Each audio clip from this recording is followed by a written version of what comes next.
eyes! Those horrible yellow eyes! Every great hero needs a great villain, and the Green Goblin is one of Spider-Man's greatest. While the character's comic origin dates back to 1964, many consider the version played by Willem Dafoe in Sam Raimi's Spider-Man to be definitive, so much that he returns almost 20 years later. But what makes the character of Norman Osborn and the way Dafoe plays him so memorable and iconic? You know, I'm something of a scientist myself. And how did he and Raimi create an antagonist who not only makes for a perfect thematic foil to Peter Parker, but one who's both goofy and terrifying, sometimes all at once?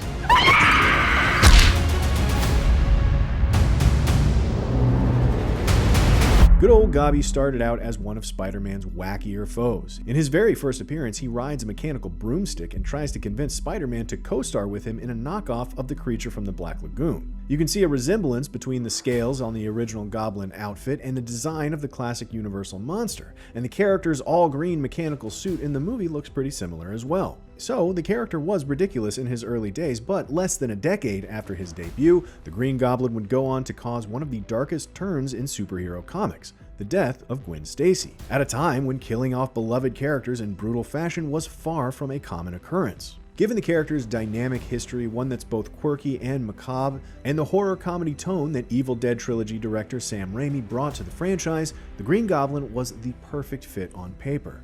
In fact, before Raimi joined the project, Osborn was the film's co-villain alongside Doc Ock, who was eventually saved for the sequel. And before that version, James Cameron's original draft didn't feature the Goblin at all, but focused on Sandman and Electro. However, the Goblin gave Raimi the opportunity to not only tap into some of his horror movie instincts, but to tell a story loaded with thematic meaning. Don't ever be ashamed of who you are. I'm not ashamed of who I am. About fathers and sons. Join me, and I will complete your training. Join me. Imagine what we could accomplish together. About the way technology was changing the world, and of course about Great power and great responsibility.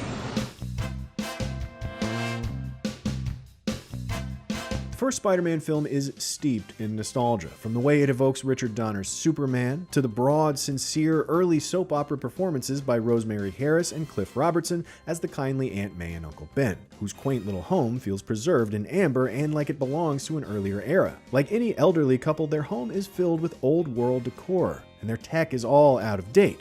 Uncle Ben even drives Sam Raimi's Oldsmobile Delta 88 from 1973. Modern technology has grown so far beyond them that it's leaving them behind. Computer salesman, computer engineer, computer analyst. My lord, even the computers need analysts these days. The movie came out in 2002, shortly after the dot-com bubble and Y2K. It's set in an increasingly technological world with technological problems, and a technological villain to contrast Spider-Man's organic powers, including his natural webbing, unlike the mechanical web shooters seen in most other versions. It's also worth noting that Peter's pursuit of the technological and the material is part of the domino effect that gets Uncle Ben killed. The whole reason he tries to earn money at the wrestling show where he lets Ben's eventual killer escape is so that he can buy a car to impress Mary Jane. And what is Oscorp CEO Norman Osborn if not an embodiment of the technological and the material?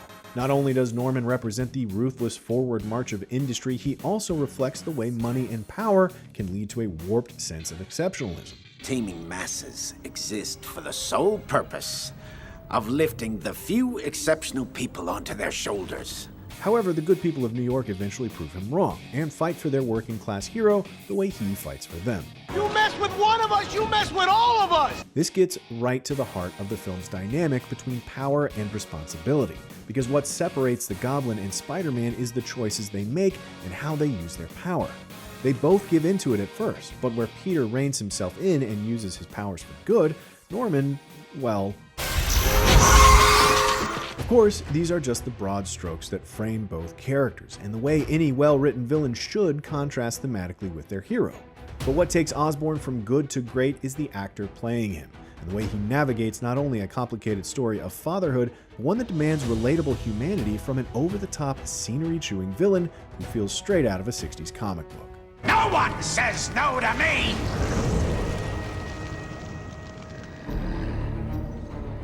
The amazing thing about the Green Goblin is that while he's delightfully, whimsically evil, he's also a deeply tragic and sympathetic figure. He and his son Harry have a distant relationship. In fact, Norman finds it easier to relate to Peter than he does to Harry. And he has plenty of his own problems too. When the story begins, the US military threatens to pull the funding for his research, so he's forced to experiment on himself. Dafoe is no stranger to tragedy. There's an intense musical quality to several of his performances, and he plays Osborn's final moments of sanity with a graceful, lyrical physicality of an opera performer, or a Renaissance artwork come to life.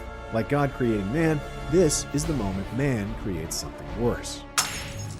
And speaking of the Renaissance, if you're going to create religious imagery reminiscent of Andrea Mantegna's Lamentation of the Christ, you may as well cast a guy who's familiar with that specific tragic territory. But in addition to the tragic figure that is Norman Osborn, you also have to cast someone who knows how to play the other side of the character, someone wrapped up in their own allure, like Max Schreck's method performance on the set of Nosferatu. So they really did find the exact right guy.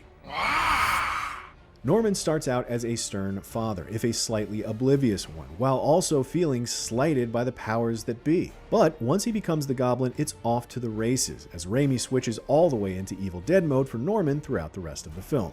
When he first becomes the Green Goblin, Dafoe's body language immediately takes on an animalistic appearance. It makes for a great visual parallel to Spider-Man, but his crouch is also specific in a way that makes him a perfect fit for the Oscorp glider, like it was something he was meant to pilot.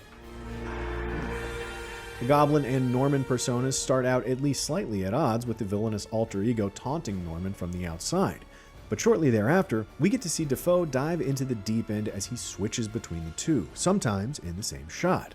Dafoe's body language alternates between Norman's cowering stiffness and the Goblin's smooth, cougar-like saunter, like he's trying to seduce Norman, while his expression transitions seamlessly from confusion and desperation to the maniacal frozen grin seen on his mask. As the film goes on, the two personas draw closer and closer together. At first, Dafoe oscillates wildly between a wounded animal and a raging lunatic. You know how much I sacrificed?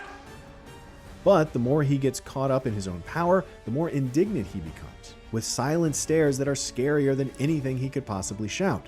While you could argue that the Goblin is an entirely separate identity that begins to consume him, it's also not a stretch to say that it brings out his worst impulses, like his behavior towards Mary Jane. Do what you need to with her, then broom her fast. This plays further into the film's themes of fatherhood, since Norman begins to reflect MJ's own abusive dynamic at home, a driving force behind her dreams of stardom and her desire to escape. You're trash. You're always gonna be trash, just like her. I have to go to school. Stop. How much of this behavior is Norman and how much is the Goblin is a lingering question that the movie never answers, but it's one that Dafoe's performance places front and center, and he never forgets to have fun while he's doing it. In one moment, he's hamming it up like a mustache-twirling villain from a silent classic, but in the next, he portrays a devastating internal conflict when he realizes that Peter Parker is Spider-Man. Soon after, he struggles while giving all the way into his darker side, kneeling and submitting to the Goblin persona, putting his humanity on full display before he finally buries it. The Green Goblin is powerful, terrifying, and oh so silly. But in the end, during his climactic battle with Peter, he brings all the movie's themes together in a dramatic high point. I beg you, protect me. At first, he uses fatherhood as a weapon in order to distract Peter. I've been like a father to you. And while he might sound sincere, his face is uncanny, because he's lit from below like a classic Universal monster. Oh. But when Norman's own technology becomes his undoing, his agonizing death leads to a brief and touching moment of sincerity, where his heartbreaking final words are about protecting his son from the ugly truth of what he became. Don't tell Harry.